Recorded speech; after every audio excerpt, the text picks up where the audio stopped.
Sumusugal po sa ibang pangisdaan ang ilang mangingisda para lang makaiwas sa anilay gulo sa Baho de Masinloc. Ang peligrong kinakaharap nila, tinutukan ni June Veneracion. Mahigit 80 nautical miles mula sa Masinloc, Zambales, may mga mayamang pangisdaan na pinupuntahan ng mga mandaragat.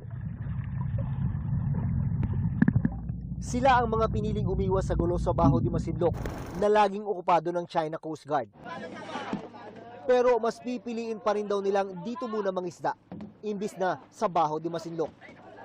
Doon kasi, naranasan na raw nilang maagawan ng huling isda ng mga miyembro ng China Coast Guard. Pag darating na sila sa bangka namin, yung mga styro namin na large, hihigaan agad namin yun para hindi nila buksan. Kasi doon nakalagay yung mga tangigi namin, mga gandang isda. Ay, ayoko doon. Kung ako lang, magulo doon. Ayoko. Umiiwas man, umaasa pa rin silang balang araw ay makapangisda sa Baho de Masinloc ng walang peligro. Doon kung nasaan talaga ang jackpot dahil sa dami ng isda.